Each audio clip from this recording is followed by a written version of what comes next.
శ్రీమాత్రే నమ. జయ గురు దత్తాత్రేయ నమ.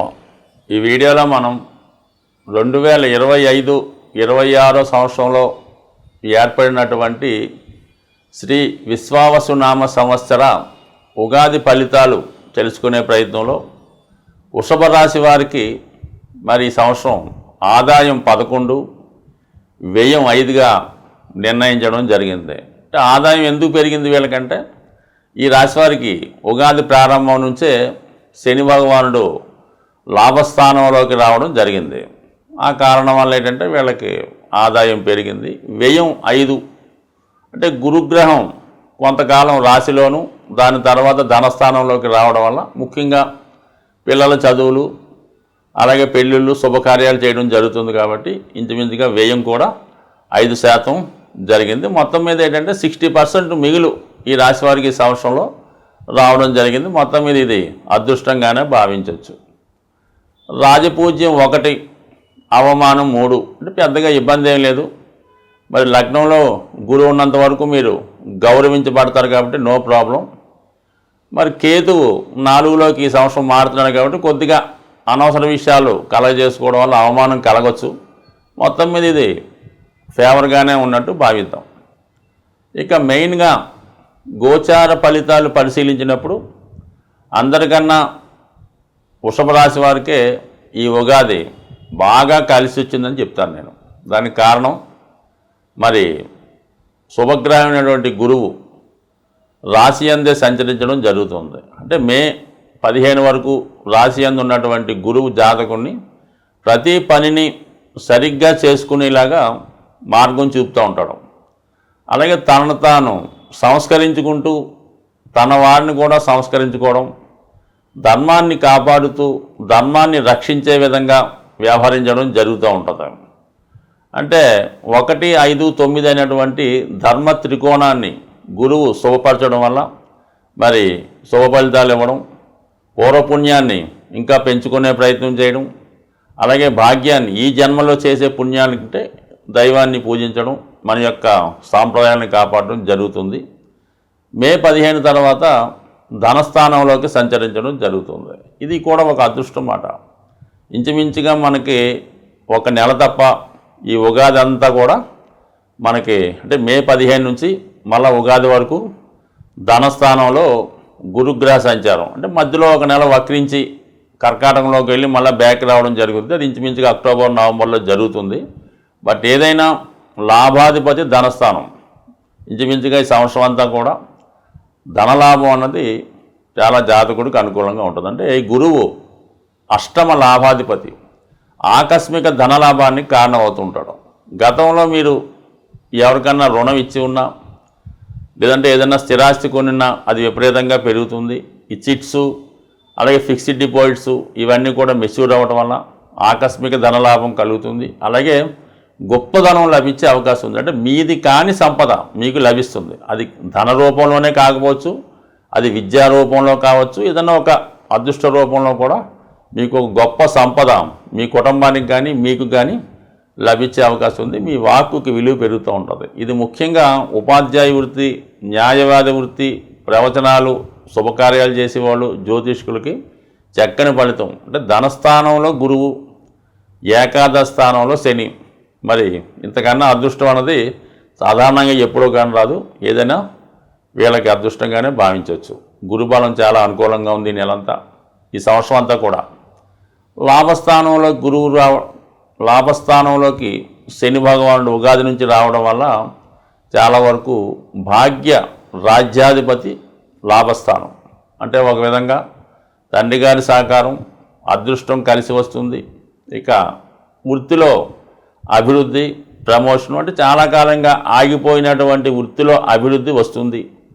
స్వతంత్రంగా ఈ సమయంలో మీరు ఏదైనా కొత్తగా వ్యాపారం చేద్దామనుకున్నా, ఒక వ్యవహారం చేద్దామన్నా, ఏదైనా ఒక గొప్ప పనిని సంకల్పించడానికి ఇది చాలా అనుకూలించే సమయం.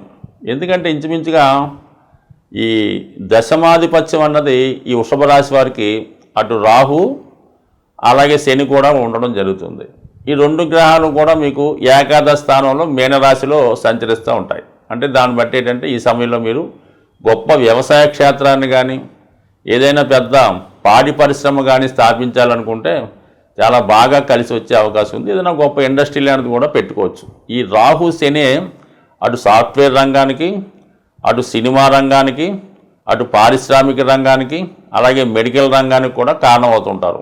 ఏ రంగంలో మీరు ప్రవేశించాలన్నా కూడా ఈ ఉగాది నుంచి చాలా మంచి ఫలితం ఇవ్వడం జరుగుతూ ఉంటుంది. మనకి మే 15 వరకు కూడా 2 స్వభావగా పాపగ్రహాలు అయినప్పుడు కూడా వృషభ రాశికి ఫేవరబుల్ ఇచ్చే గ్రహాలు అన్నమాట. ఈ 2 గ్రహాల ప్రభావంతో మీరు ఏదైనా కొత్త వ్యవహారాన్ని స్టార్ట్ చేసుకోవచ్చు. విదేశంలో ఉన్నటువంటి మిత్రులు సహకరిస్తారు. వ్యక్తిగతంగా మీలో ఉన్నటువంటి టాలెంట్కి గుర్తింపు రావడం జరుగుతుంది. అలాగే మీడియా రంగం, సినిమా, టీవీ రంగం వారికి కూడా ఈ గ్రహస్థితి అనుకూలించడం జరుగుతుంది. ఇంచుమించుగా ఇది వృషభ రాశి వారికి ఈ సంవత్సరంలో వచ్చే ఫలితం. ఇంకా రాహు మే 18వ తారీఖున దశమ స్థానంలోకి మారడం జరుగుతుంది. దశమ స్థానం అంటే వృత్తి వ్యవహారాలే కాక అతని యొక్క నడవడిక, జాతకుడు ఏ విధంగా ఒక వ్యవహారాన్ని సాల్వ్ చేయగలడు, ఇవన్నీ కూడా దశమ స్థానం బట్టి ఉంటాయి. కాబట్టి మరి ఇది ఎక్కువగా సాఫ్ట్వేర్ రంగంలో ఎవరైనా ఉద్యోగం కొరకు ప్రయత్నం చేస్తున్నా, సినిమా రంగంలోకి ప్రవేశించాలన్నా కూడా ఈ రాహు మీకు చక్కగా సహకరించే అవకాశం ఉంది. పైపెచ్చు రాహుకి అది స్వక్షేత్రం అవడం జరుగుతూ ఉంటుంది. ఈ కారణం వల్ల విదేశ వ్యవహారాలు కలిసి రావడం కూడా ఈ రాశి వారికి చాలా వరకు రాహు శని బలం అన్నది చాలా అనుకూలంగా ఉండడం వల్ల అటు రాజకీయ రంగంలో ప్రవేశించాలన్నా కూడా ఈ గ్రహస్థితి మీకు సంపూర్ణంగా సహకరించడం జరుగుతుంది. ఇంకా దాని తర్వాత మనకి మిగిలిన గ్రహం కేతు గ్రహం. గత కొంతకాలంగా ఇంచుమించుగా మనకి ఈ సంవత్సరం కూడా మే 18 వరకు కూడా పంచమ స్థానంలో ఉండడం జరుగుతుంది. అంటే ఇప్పుడు 5లో ఉన్నటువంటి కేతు ఏంటంటే మీరు ఊహించిన దానికన్నా ఎక్కువ ఇస్తూ ఉంటాడు. చిన్న చితక ఒకసారి షేర్ మార్కెట్లోనో, ఇన్వెస్ట్మెంట్లోనో, ప్యాకెట్లోనో, ఇంకో దాంట్లో పెడుతుంటే మొత్తం పోగొడుతుంటాడు. కానీ అనూహ్యంగా మళ్ళీ ఒకేసారి ఒక 10-20 రెట్లు లాభాన్ని కూడా ఇవ్వడం జరుగుతూ ఉంటుంది. అది అనూహ్యంగా మన స్థాయిని బట్టి, మనం చేసే కార్యక్రమం బట్టి ఉంటుంది. బట్ ఏదైనా ఒక మిస్చీఫ్ గ్రహం లాంటిదన్నమాట. ఎప్పుడు ఏం చేస్తాడో, ఎప్పుడు ఇస్తాడో, ఎప్పుడు తీసుకుంటాడో, ఎప్పుడు ఎవరితో గొడవ వస్తుందో చాలా చిత్రంగా ఉంటుంది. బట్ ఏదైనా 18వ తారీఖు మే నుంచి చతుర్థ స్థానంలోకి రావడం జరుగుతుంది కేతుగ్రహం. సింహరాశిలోకి కేతుగ్రహ ప్రవేశంతో ఈ రాశి వారికి స్థిరాస్తి సంబంధించిన వ్యవహారాల్లో కొన్ని ఇబ్బందులు లాంటివి తలెత్తే అవకాశం ఉంటుంది. ఉన్న స్థిరాస్తి అమ్మడం కానీ, వేరే చోట స్థిరాస్తి కొనడం కానీ, ఉమ్మడిగా ఉన్నటువంటి ఆస్తి విభజించుకోవడం కానీ జరిగే అవకాశం ఉంది. బట్ ఏదైనా మీ పేరుతో ఈ సమయంలో ఉన్నటువంటి స్థిరాస్తి కొన్ని మార్పులకి లోనవడం జరుగుతూ ఉంటుంది. అంటే మీ పేరుతో ఉన్నటువంటి ఆస్తి మీ పిల్లలకి రాయడం కానీ, స్థిరాస్తి మీద ఒక చోట అమ్మి వేరే చోట కొనడం కానీ, ఇటువంటి మార్పులు స్థిరాస్తి వ్యవహారాల్లో చాలా వరకు జరిగే అవకాశం ఉంది. అంటే మొత్తం మీద ఏంటంటే ఈ రాశి వారికి అటు రాహు కేతువులు చాలా వరకు 4, 10 యాక్టివేట్ చేయడం జరుగుతుంది. అలాగే మరి శని గురువులు ధన ఏకాదశ స్థానాలు యాక్టివేట్ చేయడం వల్ల చాలా వరకు ఈ ఉగాది ఈ మన వృషభ రాశి వారికి వారి జీవితంలో ఒక గొప్ప మరుపురాని సంవత్సరంగా మిగిలిపోయే అవకాశం ఉంటుంది. బట్ ఏదైనా వాళ్ళు వెళ్ళే ప్రయాణం బట్టి, చేసే కార్యక్రమాలు బట్టి ఉంటుంది. ఎందుకంటే ఇక్కడ రాహువు ఎప్పుడు కూడా కొద్దిగా ఇల్లీగల్ యాక్టివిటీస్ని ప్రోత్సహిస్తూ ఉంటాడు అన్నమాట.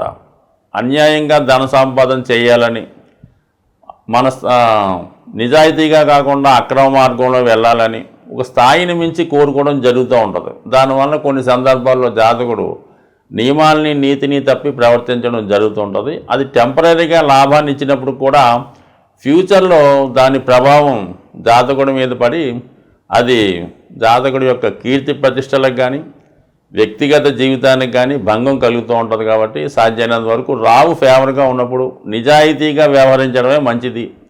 ఏమాత్రం బ్యాక్ డోర్లో ప్రయత్నించినా తర్వాత వచ్చే ఇబ్బంది జాతకుడి జీవితంలో తలెత్తుకోని విధంగా చేసే అవకాశం ఉంది. ఈ ఉగాది సందర్భంగా ద్వాదశ రాశుల వారికి చక్కని పరిహార మార్గం తెలియపరచడం జరుగుతుంది. సాధారణంగా ప్రతి ఒక్కరికి ఉన్నటువంటి సమస్యల్లో ఆర్థికపరమైనటువంటి సమస్య, రుణ బాధలు, ధనం సరిపోవడం ఒకటైతే, మరి కొంతమందికి అనారోగ్యపరమైనటువంటి సమస్యలు, హెల్త్ ఏదో రకంగా ఇబ్బంది పెడుతుంటుంది. అంటే సాధారణంగా ఈ అనారోగ్య సమస్యలు బయట వారికి అర్థం కావు. ఆరోగ్యంగా ఉన్నవాడికి అనారోగ్య సమస్యల గురించి పెద్ద అలాగే అనుకుంటాడు తప్ప పెద్దగా ఇతనికి దాని గురించి పెద్ద బాధ ఉండదు. అనారోగ్యంతో బాధపడుతున్న వాడికి ఆ బాధ తెలుస్తూ ఉంటుంది. అలాగే ఆర్థిక పరంగా బాగుండి ఎటువంటి లోటు లేని వాడికి ఆర్థిక సమస్యలు అర్థం కావు. ఆర్థిక సమస్యలు ఎలా ఉంటాయి, అది ఉండడం వల్ల ఏ విధమైన ఇబ్బందులు ఉంటాయని కొంతమందికి అర్థం కాదు. ప్రస్తుతం ఉన్నటువంటి జనరేషన్లో చాలామందికి, అంటే ఇప్పుడు ఉన్నటువంటి పిల్లలు, చదువుకున్న పిల్లలు ఉన్నటువంటి జనరేషన్లో ఉన్నటువంటి స్టూడెంట్స్కి అసలు ఫైనాన్స్ ప్రాబ్లం అంటే తెలీదు, అసలు ఆకలి అంటే ఎలా ఉంటుందో కూడా తెలీదు. అంటే ఇది ప్రస్తుతం వీటన్నిటికీ ఏదైనా చక్కని ఆరోగ్యం, మంచి ఫైనాన్షియల్ పొజిషన్ ఇవ్వాలంటే దానికి మనం ఆరాధించవలసినటువంటి గ్రహం, ఏకైక గ్రహం సూర్య భగవానుడు.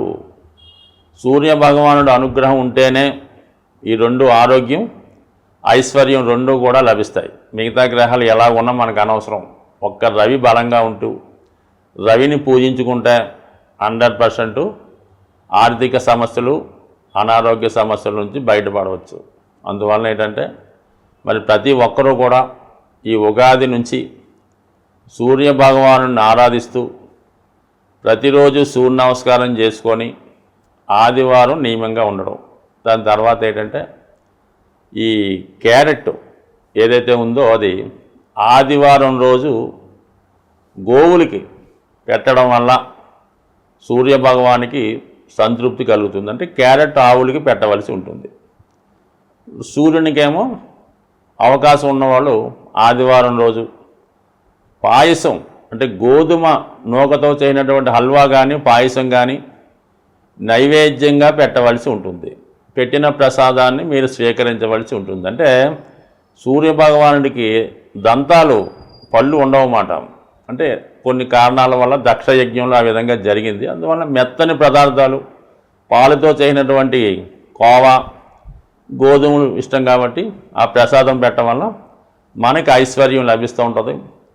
టెక్నిక్గా చూడండి, మీరు మన మామూలు వరి అన్నం కన్నా ఈ గోధుమ రొట్టి ఎవరైతే తింటూ ఉంటారో ఎక్కువ, అంటే 2 పూటలు కూడా తినచ్చు, వారి యొక్క ఐశ్వర్యానికి, సంపదకి మామూలుగా మన వరి అన్నం తినే వాళ్ళు ఒకసారి కంపేర్ చేసుకోండి. అంటే రవి అనుగ్రహం ఈ గోధుమ వినియోగం వల్ల రాస్తుంది కాబట్టి నానబెట్టిన గోధుమలు కూడా ఆవుకి పెట్టడం వల్ల, క్యారెట్ పెట్టడం వల్ల, మీరు కూడా అవి ఆహార పదార్థాలుగా తీసుకోవడం వల్ల అది కంటి చూపు పెరుగుతుంది, ఆరోగ్యం పెరుగుతుంది, ఐశ్వర్యం కలుగుతుంది, ఆరోగ్యం కూడా కలుగుతుంది. బట్ ఏదైనా సూర్య ఆరాధన, సూర్యాష్టక పారాయణ, ఆదిత్య హృదయం నేర్చుకుంటే, చదువుకుంటే మొత్తం ఏ గ్రహ పరిహారానికైనా ఒకటే సమస్య, సూర్య ఆరాధన. స్వస్తి.